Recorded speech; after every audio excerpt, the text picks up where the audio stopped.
At the beginning of the story, we see two buses on the road, both filled with female students on their way to class. Among them was a girl named Mitsuko, who was very charming. Unlike the others, she was busy writing something in her notebook. Her friends started teasing her, saying, "Do you write all the time? What do you even get from making these notes? Look around, everyone is enjoying themselves. Why don't you join us?" Saying this, one of her friends snatched her notebook, causing her pen to fall to the floor. As Mitsuko bent down to pick up her pen, something shocking happened. Out of nowhere, a powerful force rushed in and split both buses in half, along with all the girls inside. The scene was horrifying as all the girls were instantly sliced into two. When Mitsuko stood back up, she was horrified to see what had just happened. She couldn't believe her eyes. The only reason she survived was because she had bent down to pick up her pen. Overcome with fear, Mitsuko quickly got off the bus and started running. It was then revealed that the thing cutting everything and everyone in its path was not a visible object, but the wind itself. The wind now started chasing Mitsuko,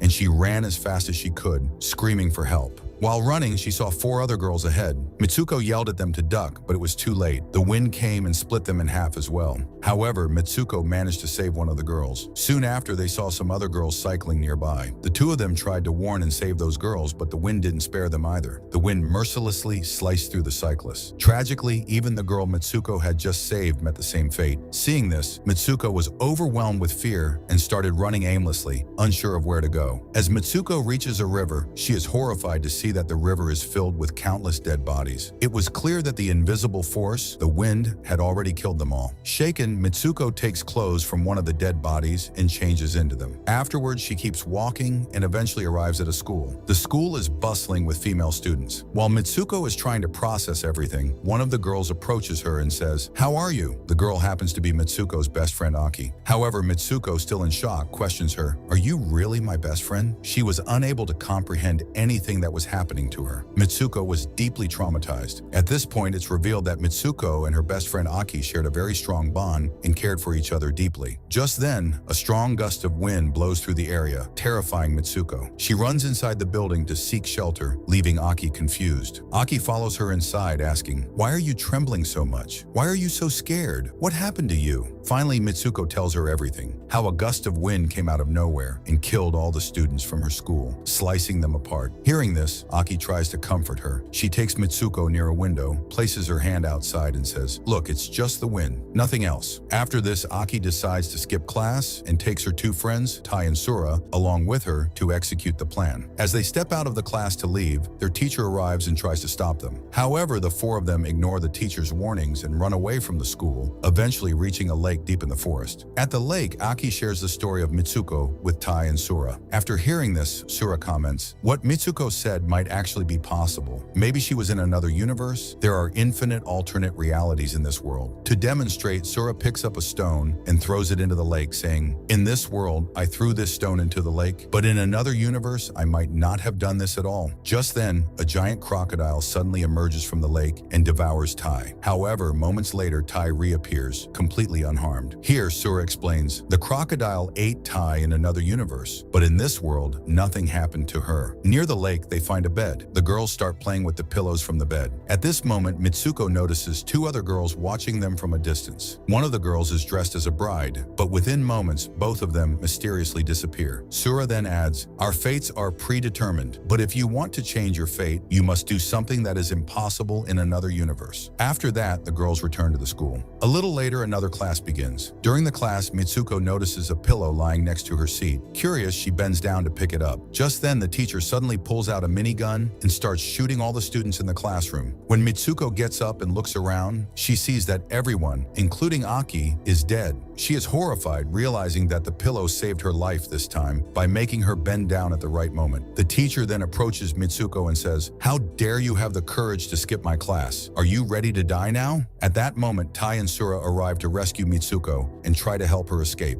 But before they can flee, another teacher appears and shoots Tai and Sura, killing them instantly. Now Mitsuko, along with the remaining students, runs out of the building, trying to escape the chaos. The school teachers relentlessly continue shooting at them. Somehow, Mitsuko and a few other girls manage to escape the school compound. While running, Mitsuko suddenly trips and falls. At that exact moment, a powerful gust of wind appears and slices through the remaining girls, killing them all. Now Mitsuko was the only one left alive. She kept running and somehow managed to reach the police station in the town. There she met a lady officer and explained everything that had happened. However, the officer chuckled and asked, "Why are you still wearing a school uniform?" The officer also kept addressing her as Keiko, which left Mitsuko confused. She couldn't understand why the officer was calling her by a different name. Noticing Mitsuko's confusion, the lady officer told her to look at herself in the mirror. When Mitsuko looked into the mirror, she was shocked to see that her appearance had completely changed. The officer then said, "The reception is about to start," and placed Mitsuko, now Keiko, into the police car to take her somewhere. Here we find out that Keiko was about to get married. As they drove toward the marriage hall, people on the streets were congratulating Keiko. When they arrived at the marriage hall, Mitsuko, or Keiko, saw her best friend Aki was also there. Mitsuko rushed to Aki and asked, "What is going on? What is all this?" Aki whispered to her, "Stay quiet. Right now we are under someone's control. Do exactly as I say, and I'll help you." Mitsuko nodded and replied, "Okay." After that, Aki helped Mitsuko get ready in a wedding dress. Meanwhile, a group of girls entered the room and started mocking her. Seeing this, Aki lost her patience and killed them all, one by one. Before heading to the wedding ceremony, Aki handed Mitsuko a broken, sharp-edged bottle. When Mitsuko arrived at the ceremony, she was shocked to see that, instead of a groom, there was a coffin standing upright at the altar. Inside the coffin was a person wearing a large pig mask. Mitsuko screamed in fear at first, but then remembered the broken glass bottle Aki had given her. She used it to attack the person in the coffin, causing chaos in the wedding hall. Panic broke out, and people started running. Mitsuko and Aki seized the opportunity and tried to escape, but two women appeared to stop them. These were the same women who had earlier been teachers at the school. However, Mitsuko and Aki fought them off and managed to get away. Outside, they decided to split up and run in different directions so no one could capture them both at the same time. As Mitsuko, or rather Keiko, kept running, she caught a glimpse of herself in a mirror. To her shock, her appearance had changed once again, and now she found herself wearing a marathon dress. Seeing this, before Mitsuko could think about it, another girl comes and calls her Izumi. At this point, Mitsuko realizes that she is now a marathon runner, a player in the race. After realizing this, Mitsuko, or rather Izumi, starts running. During this, she sees her dead friends, Taiko and Sura, who had been killed in school some time ago. At this moment, Aki also arrives, running towards her. Mitsuko feels more comfortable seeing Aki, but just then, they notice a man wearing a pig mask and two lady teachers coming after them. Seeing this, Sura tells Mitsuko, "You have to get out of this world no matter what." Aki tells her to escape through the fence. Mitsuko, while running, reaches a deserted cave-like place. There she finds many other students already in school uniforms. One of the girl among them attacks Mitsuko, saying, "If you survive, we all must die." Just then, Aki arrives and kills the girl, taking Mitsuko into the cave. Inside the cave, Aki tells Mitsuko to say her name loudly. Hearing this, Mitsuko starts saying her name loudly. After a while, Mitsuko returns to her original self.